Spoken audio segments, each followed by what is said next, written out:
86 yıldaki Sendung Televiziya stansı işligini olsun, Yakımız 2000 yılı yeniden Jojan Televiziya stansı işligen şu su buyda degende muş görünüşünü nayt yaxşı vergen. Çoğay muşu gepni qıgan çağda Sunjang bir xil, içidin bir xil külüdü.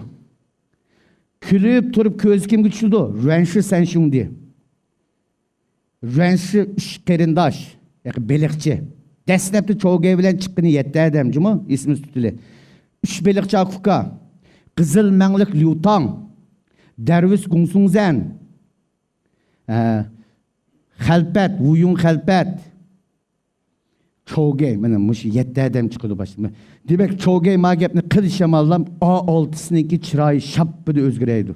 Çünkü bula Çoğay bilen mangalla. Baştan ahiri Çoğay'ni özgü aka ağa ataman bilgelli. Bula Sunjang'dan hoş, razı, aynı vakit haber etkisiydin. Lekin işçidin bula Çoğay'nın tunuydu ağadı. Demek yettisininki çırayı şapbıdı özgergecek Sunjang külüyü tıplam A7'sinin çırayını kinodan ait yaxşı təsvirligenmişsin ki televizor qağın. Sunjang şapbıdı özünü toktutlap ağa. Eğer muşu gepni ikinci ağzınızga alsınız, ininiz mişedilam törük üstlü ülüdü.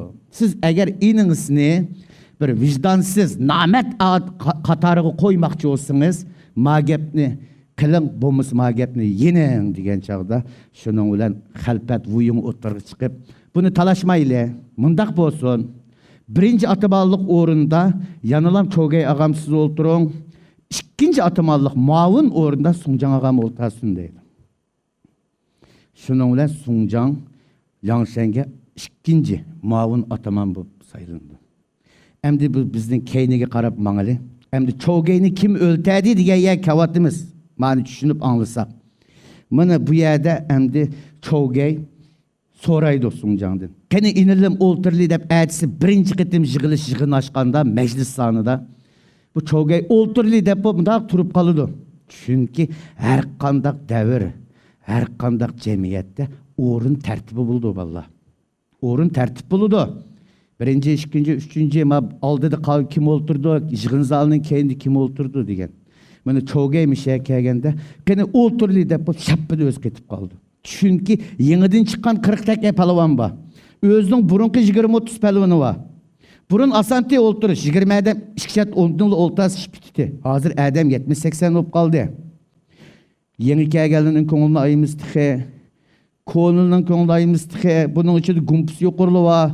Orduda yukarı mensep tutkallı var. Tigi tektidin yançıkçılı var. Mesela kündüz çaşkını beyşin digendek. Məxsus ruşu doçaya kıldıqallı var. Şunun için bunu orunda kandak kiliş bir meselesi kelgen çağda. Sunjang Qaraşta nait işini asan el qılgandek bir fikrini oturup koygan bilen yanılam özünün Sunjanglığını kıldı. Sunjang oturup çıkıp nimdeydi?